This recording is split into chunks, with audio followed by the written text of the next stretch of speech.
절기가 참 많습니다. 우리나라에도 광복절이니 3.1절이니 이런 것들이 많이 있어서 참 노는 날로 좋아하는데, 이스라엘 사람들은 그 절기가 노는 날이 아니라 하나님을 경배하는 날, 하나님의 은혜를 기억하는 그런 절기입니다. 그래서 우리는 이런 휴일이 되면, 이런 나라의 어떤 그런 날이 좋은 날이 되면 가족끼리 여행도 하고 또 쉬기도 하지만, 이스라엘 사람들은 그렇게 하지 않고 예루살렘에 올라와서 일주일 동안 그 하나님이 행하신 그 은혜를 생각하면서 하나님을 찬양하고 감사하고, 그리고 서로 교제하고, 그렇게 해서 이 절기를 보냅니다. 6월절이라는 절기가 있잖아요. 애굽 땅에서 이스라엘이 종살이 하다가 해방을 맞이한 그것을 기념을 하는 것. 하나님이 전적으로 이스라엘 백성을 거기서 건져냈지 않습니까? 그래서 해마다 그 6월절을 지키는데, 그 6월절이 되면 어린아이나 어른 할 것 없이 모든 사람들이 이 룻기서를 이제 돌려가면서 읽는다고 합니다. 룻기서는 어떤 책이냐, 어떤 성경책이냐, 위로가 있습니다. 그리고 소망이 있고, 그리고 축복이 넘치는 그러한 내용이죠. 이방인이었던 아브라함이 하나님 앞에 부름을 받은 후에 1000년 만에 이방 사람이, 이방 여인이 구원을 받은 그런 선명히 드는 놀라운 그런 책이 바로 룻기죠. 룻기는 하나님의 은혜로 슬픈 여인이 기쁨의 여인이 되는 역전 드라마 같은, 운명이 바뀌는, 불행한 여자가 행복한 여인으로 바뀌는 그런 내용이 바로 룻기서입니다. 여러분, 그래서 우리들에게 이 룻기는 교훈을 참 많이 주고 있어요. 무슨 교훈이냐? 룻기를 우리가 1장부터 쭉 읽다 보면은 좀 어려운 일이 왔다고 해서 하나님을 멀리하면 어떻게 되는가? 어떻게 되죠? 하나님을 멀리하면, 내가 좀 어렵다고 해서 그 어려움을 내가 해결하려고 그러다가 하나님을 멀리하게 되면 어떤 결과가 왔어요? 큰 어려움이 왔지 않습니까? 그 내용을 제가 조금 말씀을 드리면, 베들레헴에 이 엘리멜렉, 나오미, 기럨과 말론이라는 아주 다복한 가족이 네 명이 살았어요. 하나님을 섬기는 가정이죠. 근데 그 베들레헴에 흉년이 오지 않습니까? 그 흉년이 오니까 좀 더 잘 살아보려고 그 베들레헴의 지역을 떠나서 모압 땅으로 이민을 갔어요. 여러분, 베들레헴이 어떤 곳이에요? 우리 예수님이 탄생한 곳 아닙니까? 거기가 여러분 성지예요, 성지. 그 자리를 떠나서 모압이라는 하나님이 없는 나라로 지금 간 거예요. 하나님이 없는 나라로 갔을 때 하나님을 떠난 거거든 지금. 그래서 잘 살려고 갔는데 얼마 있지 않아서 남편이 죽어요. 그리고 아들들을 결혼시켰는데 아들들 둘이 다 죽습니다. 자식이 없어요. 손주가 없어요. 그리고 여러분 가져갔던 돈 다 쓰고 빈털터리가 돼요. 그래서 이름이 마라예요. 쓴 인생이다. 절망이 절망. 어느 날 베들레헴에 이제 먹을 양식이 생겼다, 그 소식을 듣습니다. 그때 여러분 이 나오미 이제 혼자 남았어요. 며느리 이방 그 모압 여인 둘과 나오미가 남았어요. 얼마나 갈등이 있었겠어요. 잘 살아보려고 갔는데 남편 죽지, 두 아들 죽었지, 이스라엘이 적대하는 이방 여인 며느리 둘 얻어놓고 돈도 아무것도 없지, 여기서 덜 살 소망도 없죠. 갈등이 많았을 거예요. 그럼에도 불구하고 그 나오미가 돌아왔어요.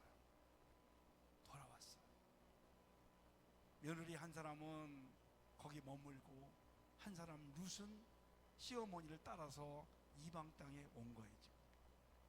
그게 와서 여러분 어떻게 되었습니까? 운명이 바뀐 거예요. 살게 되었어요. 그 룻이라는 여인은 소망이 없잖아요. 남편도 없죠. 자식도 없죠. 시어머니 이방 다른 나라 그 시어머니 가난해서 매일같이 봉양을 해야 돼요. 저 밭에 나가서 이삭을 주워다가 그 시어머니를 먹여 살려야 돼요. 여러분 이게 온전합니까? 그런데 운명이 바뀌어가지고 이제 좋은 남자를 만나서 보아스라는 남자를 만나서 행복한 가정을 꾸미고 그리고 거기서 낳은 자녀가 나의 자녀 중에 다윗이 태어났고 할렐루야. 그리고 예수가 탄생했어요. 아멘. 여러분 그래서 우리에게 주는 교훈이 있잖아요.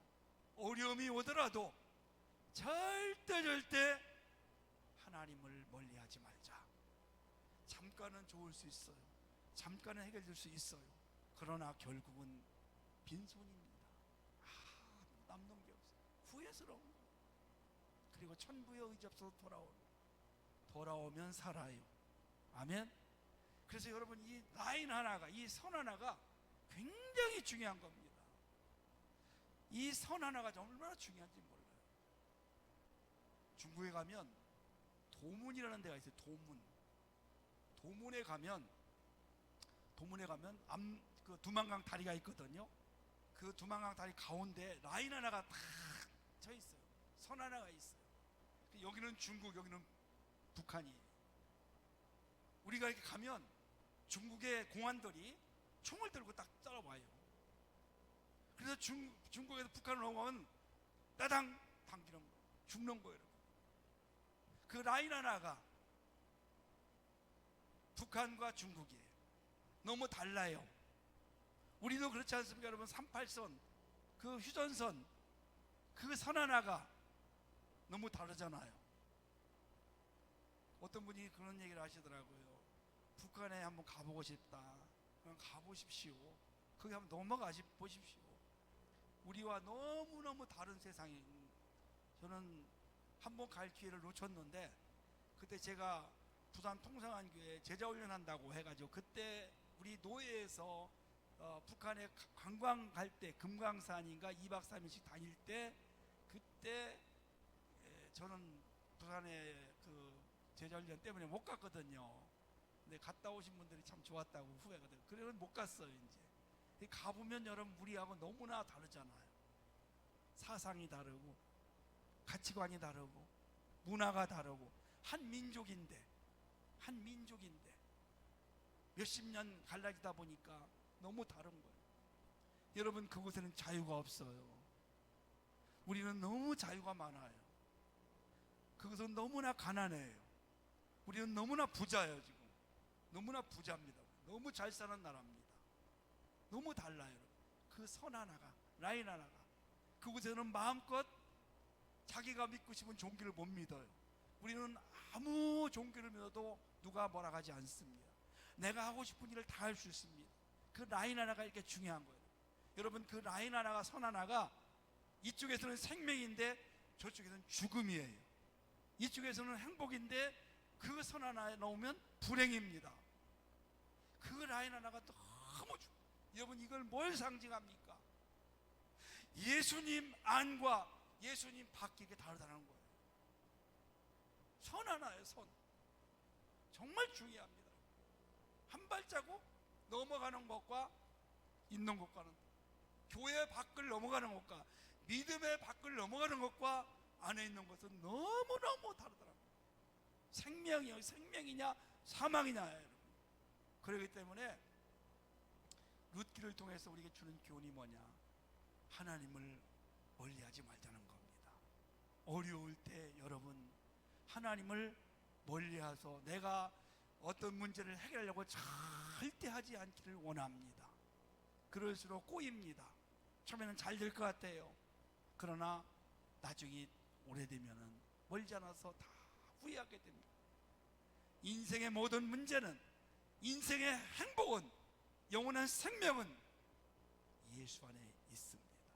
할렐루야. 인생의 모든 답이요 예수에게 있어요. 여러분 믿으십니까? 십자가예요.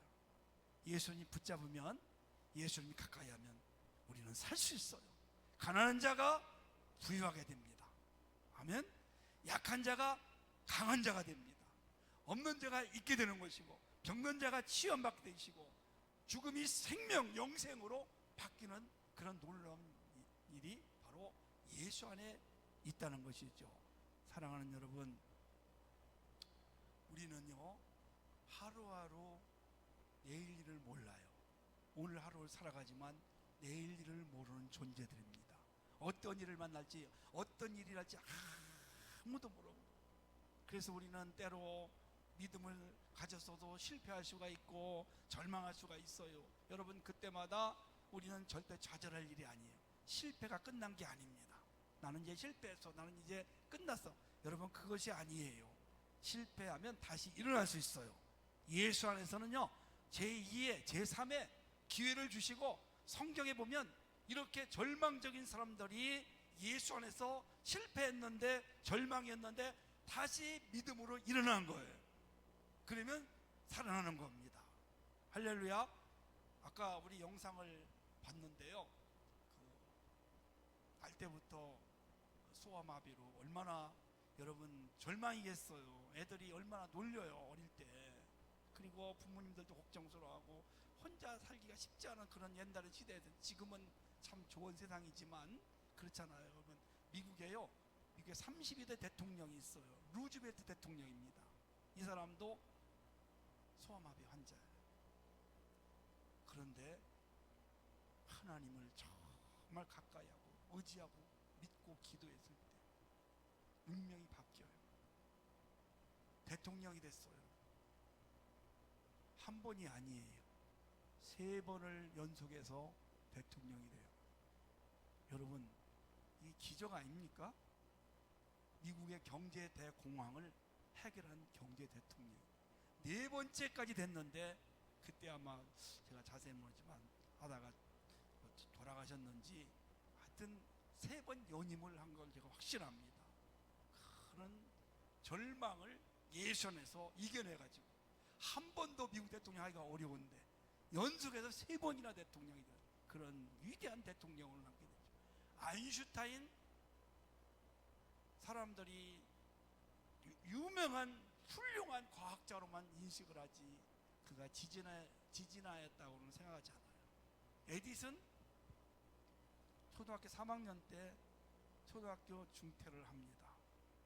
그렇게 하고 나서 그가 믿음 생활을, 하나님을 의지하고 기도하고 열심히 노력해서 1000가지 이상의 발명을 해내는 발명가가 된 것을 볼 수가 있습니다. 오늘 본문에도 그런 이야기입니다. 룻이란 여인, 절망이에요. 소망이 없어요. 남편 없지요. 자식 없어요. 가진 거 없어요. 이방 나라의 시어머니를 따라서 지금 이주해 왔습니다. 매일같이 밭에 나가서 이삭을 주워다가 시어머니를 먹여 살립니다. 무슨 낙이 있겠어요. 그런데 여러분, 그 라인 하나, 선 하나가 참 중요해요. 그 모압에서 하나님이 계신 이스라엘로 이렇게 하나님께로 돌아온 거예요. 돌아왔을 때 이 여인의 운명이 바뀌게 된 겁니다. 아멘. 이스라엘의 족보에 들어가요. 원래 여자는 족보에 들어가는 것이 아닌데, 마태복음 1장에 보면 이 여인의 이름이 기록되어 있습니다. 아주 위대한 여인, 영원히 행복하고 빛나는, 그리고 하나님께서 좋은 남자, 그 보아스라는 유력자, 정말 요즘 여성들이 원하는 돈키호테 같은 사람, 그런 남자를 만나서 행복한 가정을 이끌어요. 돈키호테라 하니까 뭐 말 잘 타는 사람이라고 생각하시는데, 돈 많고 키 크고 호남형이고 테크닉 있고 이만하면 됐지. 남자가 뭘 더 바라겠어요. 그런 좋은 남자를 만나서 행복한 가정을 꾸리고 그걸 끝난 것이 아니라 그 후손을 통해서 다윗 왕이 나오고 예수가 탄생한 줄로 믿으시기를 바랍니다.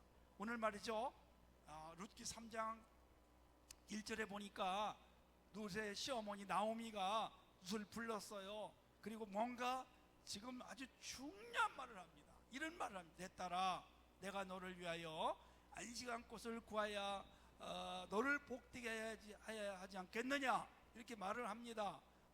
그게 뭐냐면 바로 너가 이제 이렇게 젊은데 혼자만 살아도 되겠느냐, 너도 한 가정을 이루어야 되지 않겠느냐. 왜냐하면 이스라엘 사람들은 최고의 행복이 결혼이었어요. 그리고 자식을 낳고 사는 것이 최고의 그 당시의 행복이었습니다.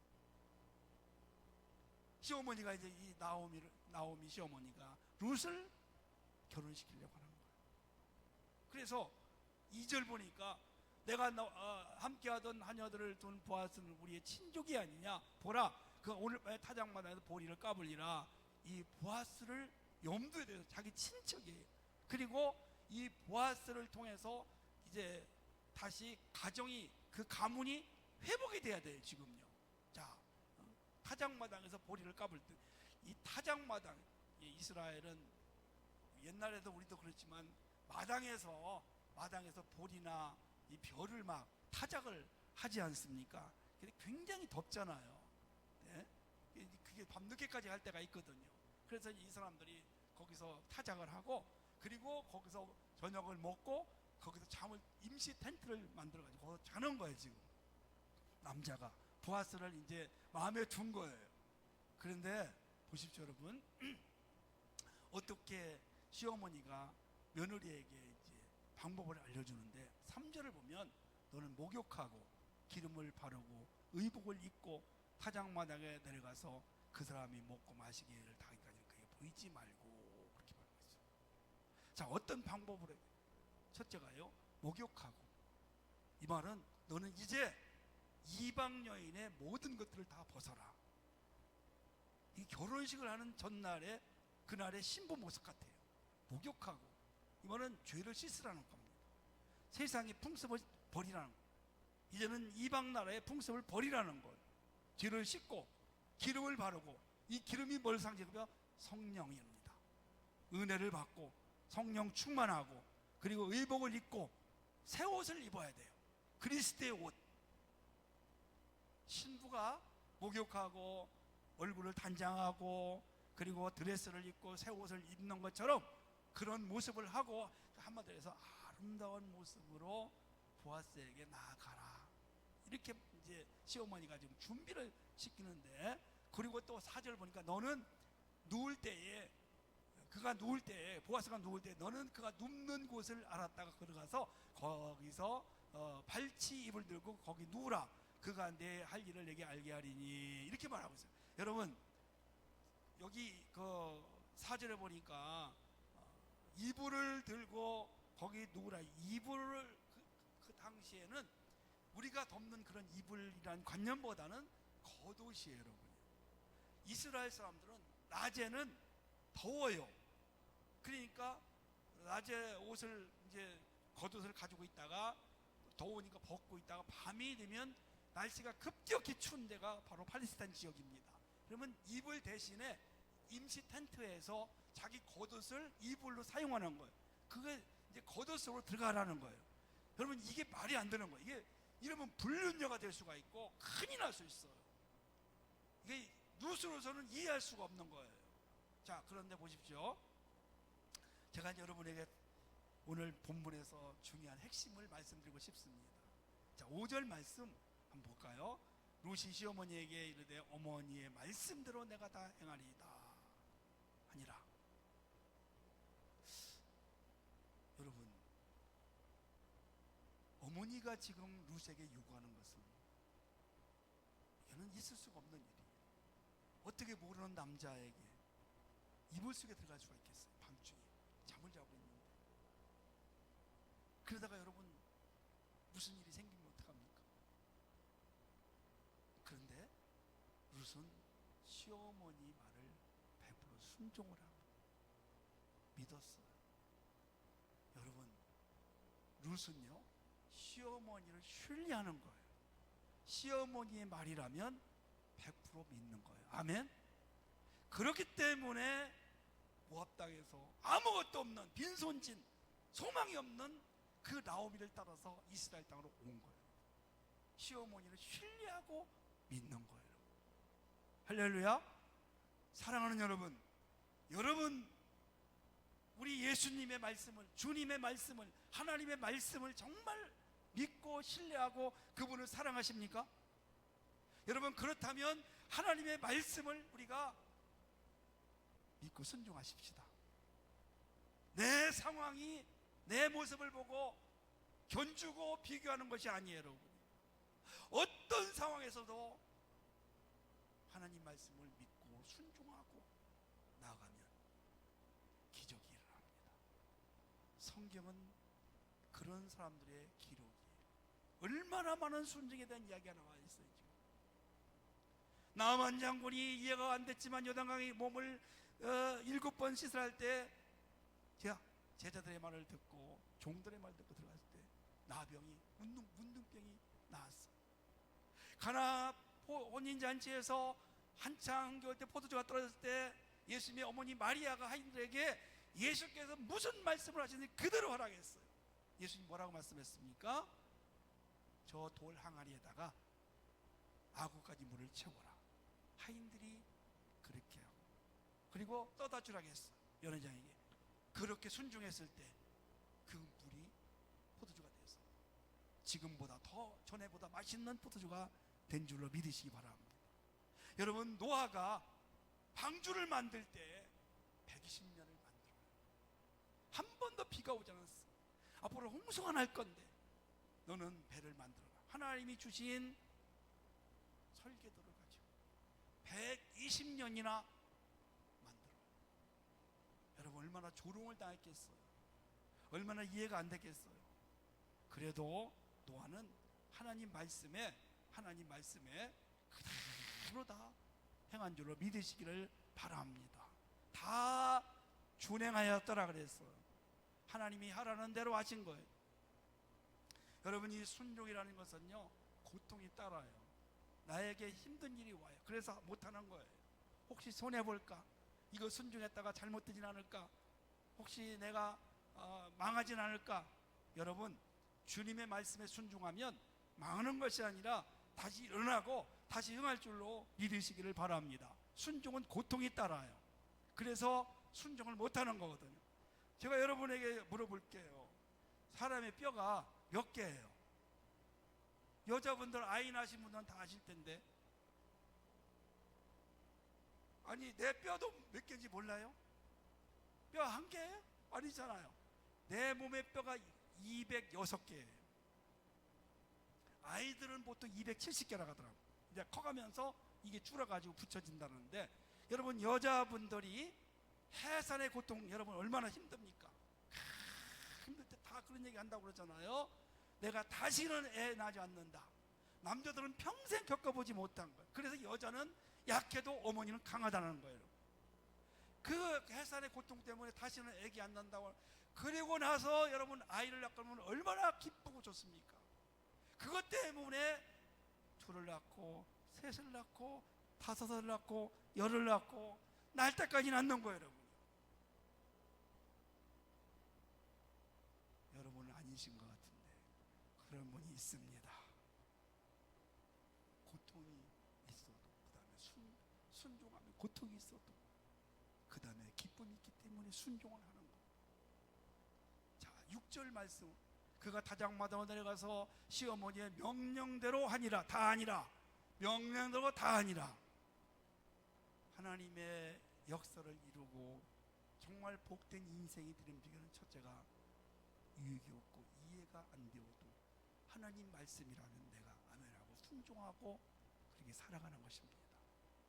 그럴 때 하나님의 능력이 나타나고 기적이 나타나고 불가능이 가능으로 바뀔 줄로 믿으시기를 바랍니다. 그리고 잘 준비해서 철저하게 목욕하고 기름 바르고 새 옷 입고 남자가 마음에 들 만큼 그렇게 준비를 하고 철저하게 우리가 신앙생활도 준비하는 것. 그리고 여러분, 은혜의 자리를 갔죠. 타작마당에 갔잖아요. 타작마당이 은혜의 자리예요. 기쁨의 자리예요. 타작하는 데가 얼마나 웃음이 넘치고 기쁨이 넘치는 곳입니다. 바로 여러분이 앉은 이 교회입니다. 이 성전입니다.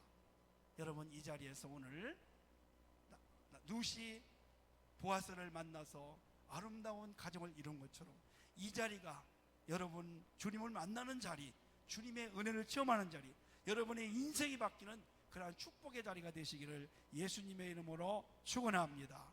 그래서 결혼을 해서 또다시 말씀드리지만 행복한 가정을 이루고 그 자손 중에 다윗이 나오고 예수님이 탄생하고 이스라엘의 왕들이 나오고 영원히 이름을 남기는 정말 운명이 바뀌는 최고의 복된 여인이 되었다는 것을 우리에게 보여주고 있습니다. 주님 말씀에 순종하며 나아가십시다. 순종할 때 역사와 기적이 할 줄 믿습니다. 그 순종이 우리의 운명을 바꾸는 삶이 되시기를 예수님의 이름으로 축원합니다.